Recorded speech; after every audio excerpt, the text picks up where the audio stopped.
Madame la Présidente de nous recevoir et de recevoir le Centre méridional des médiateurs d'accueil médiation. Je suis Madame Armelle Gesland de Marais, présidente de la deuxième chambre à la Cour administrative d'appel de Toulouse. Je suis référente médiation à la Cour. La médiation administrative est très vaste puisque le législateur, le 18 novembre 2016, n'en a formellement exclu aucun domaine. Certes, il existe quelques cas, la médiation sera inenvisageable. Ainsi, quelle est votre vision du développement de la médiation en matière administrative ? Première instance est quand même peut-être plus ouverte à la médiation, on le voit dans les statistiques, puisque les tribunaux, il y a un développement quand même très important de la médiation. Les cours, c'est beaucoup plus timide. On est en appel, donc ça veut dire qu'il y a eu déjà un jugement qui a donc fixé un peu le cadre juridique. Également, il faut voir qu'en appel, le recours à l'avocat est obligatoire. Au niveau national, il y a à peu près, je crois, une soixantaine de médiations engagées par an. Il y a eu quand même une progression.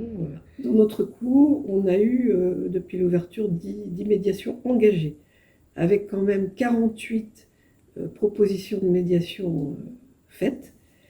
Donc, il y a eu quand même un bon taux d'accord, 80% sur celles qui ont été closes. Et le développement se fera. C'était important de repositionner le contexte et la démarche dans laquelle la Cour administrative d'appel est engagée également. Selon vous, est-ce qu'il y a des contentieux particuliers qui se prêtent plus facilement au recours à la médiation ? Je suis dans une chambre privilégiée puisque je traite la matière de la fonction publique. Alors, nous avons aussi la santé publique. Il y a les marchés et contrats, qui est une matière quand même un peu privilégiée, avec travaux publics, qui est une matière qui s'y prête également, l'urbanisme aussi, quoique peut-être plus en première instance qu'en appel. Oui. Vous envisageriez d'ouvrir la médiation à d'autres contentieux que ceux qui fonctionnent là aujourd'hui ?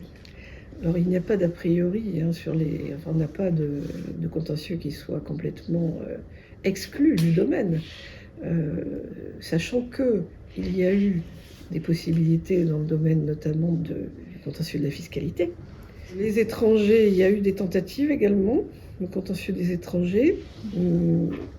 Sur le plan national, il y a eu des tribunaux qui ont obtenu quelques succès. Ils prêtent évidemment bien plus les contentieux indemnitaires plutôt que les contentieux de la légalité pure et simple. Pour les fonctionnaires, on sent que c'est quand même un domaine qui s'y prête parce que quand il y a une situation un peu crispée, quand les relations pourraient s'améliorer, puisque c'est quand même, je pense, la médiation... un domaine qui se rapproche des relations humaines. En tout cas, c'est l'idée de s'ouvrir à la possibilité de trouver un terrain qui permettrait de dire aux personnes « Allez, on va partir discuter. Si on échoue, on aura toujours la possibilité de trancher en tant que magistrat, mais tentons la discussion. » Parler ensemble, oui. Je pense que le médiateur a un rôle très important.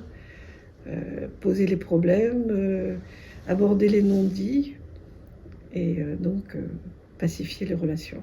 Et accepter de se rencontrer. Oui, accepter de se rencontrer. Nous abordons maintenant, Madame la Présidente, le thème du choix du médiateur dans le contentieux administratif. Nous aimerions savoir s'il existe des textes présentant des critères pour évaluer la candidature d'un médiateur, à l'image de ce qui se fait d'ailleurs au judiciaire. Le texte fondamental, c'est l'article R 213.3 du Code de justice administrative. Donc c'est évident que la formation est primordiale. Je pense que le seul fait d'être compétent dans une matière qui relève du contentieux administratif ne suffit pas, bien évidemment. Il faut être formé à la pratique de la médiation. La connaissance du contentieux administratif est très importante, puisque nous avons quand même des exigences juridiques, le respect de la légalité, évidemment, et des règles qui s'imposent. Donc voilà, il faut respecter les contraintes du juge administratif. Est-ce que vous avez une idée de ce que pourrait être le profil du médiateur administratif? Comme je vous dis, moi je n'ai pas d'a priori. Déjà, il n'existe pas de liste au niveau national. Moi, jusqu'à présent, j'ai recouru à des profils très variés, associations de médiation qui regroupent beaucoup de professionnels du droit dans des domaines très variés.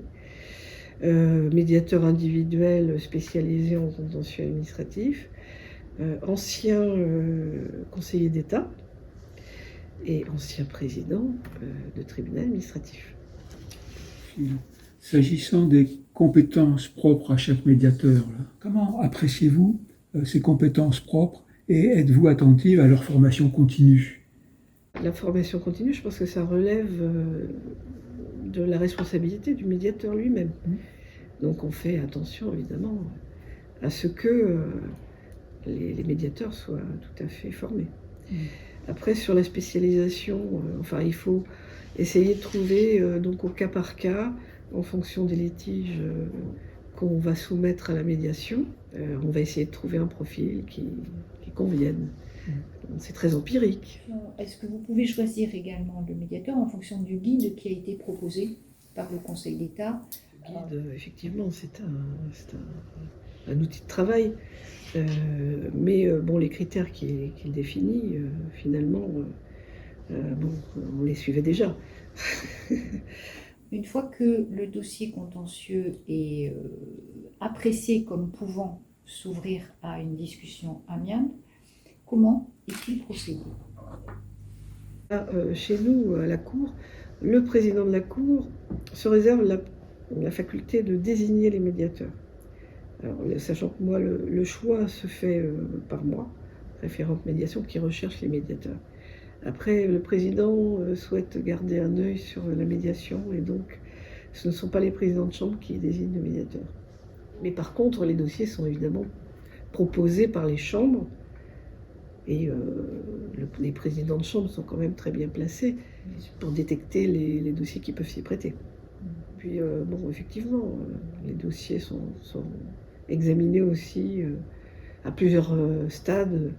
Rapporteur qui propose, ou président de chambre. Le président de la Cour aussi apprécie pour voir si le dossier s'y prête. L'éthique est quand même toujours de promouvoir la médiation, oui, hein, c'est ce qu'on suit. Notre objectif, c'est quand même d'essayer de détecter le maximum de dossiers qui peuvent s'y prêter. Et lorsque vous dites que c'est une spécificité de la Cour, c'est de la Cour de Toulouse ou de la Cour de Toulouse. De Toulouse. Donc je ne sais pas comment ça se passe dans les autres cours. Donc c'est une approche plus collégiale finalement. Oui. Est-ce que vous pourriez nous expliquer comment fonctionne une désignation du médiateur? C'est-à-dire, est-ce qu'il existe un type d'ordonnance particulier que vous utilisez ou est-ce que elle est adaptée, le procédé est adapté à chaque contentieux? On recourt à la désignation un peu classique. L'habitude de mettre une durée de 3 mois, on peut pousser à 4 parce que 3 mois c'est vraiment très court.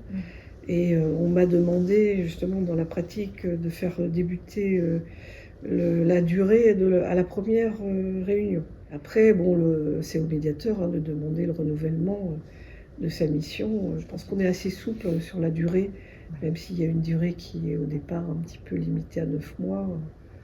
Je pense qu'il ne faut pas se fixer des contraintes supplémentaires par rapport à ça. Ce qui compte, c'est de savoir que le médiateur nous informe de l'évolution de sa mission. Le médiateur a une mission très, très lourde à assumer. Mais on lui fait confiance sur les perspectives. Le médiateur, comment il communique avec la Cour? C'est le greffier de chambre. qui est le greffier de la chambre en question, qui est son interlocuteur privilégié, puisque c'est lui qui prépare les ordonnances de désignation. Enfin, il transmet. Moi, je suis informée de l'évolution des médiations par le biais des greffiers. Et existe-t-il ce qu'on appelle les ordonnances 2 en 1, c'est-à-dire l'obligation d'assurer l'information à la médiation, de recueillir l'assentiment des parties par le médiateur, et s'ils sont d'accord, la même ordonnance qui sert comme ordonnance de désignation du médiateur avec les délais requis dont nous venons de discuter. Alors ça, je sais que c'est une pratique là, qui est originaire du tribunal administratif de Strasbourg. On ne fait pas d'audience pour recueillir, enfin pour faire venir les parties. Voilà. On n'a pas la pratique du judiciaire. On est encore à la procédure écrite. Donc on lance des courriers.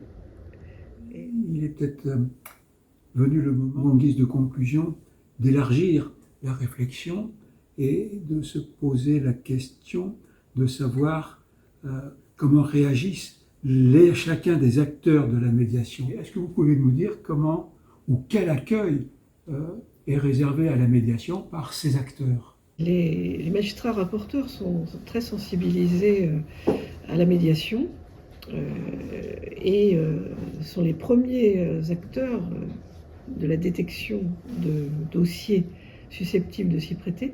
Donc les magistrats sont mobilisés, les présidents de chambre également, le président de la Cour, tout le monde est mobilisé pour trouver des dossiers susceptibles d'être ouverts à la médiation. On n'a pas de dossier qui soit à l'initiative des parties hors saisine de la Cour jusqu'à présent. Ça ne s'y prête pas vraiment en appel. Par souvent des parties qui disent qu'elles sont ouvertes à la médiation. Dans ce cas-là, évidemment, on propose à l'autre partie la médiation. Je pense que l'avocat a un rôle essentiel à jouer dans le conseil à son client. Je pense que c'est une bonne chose.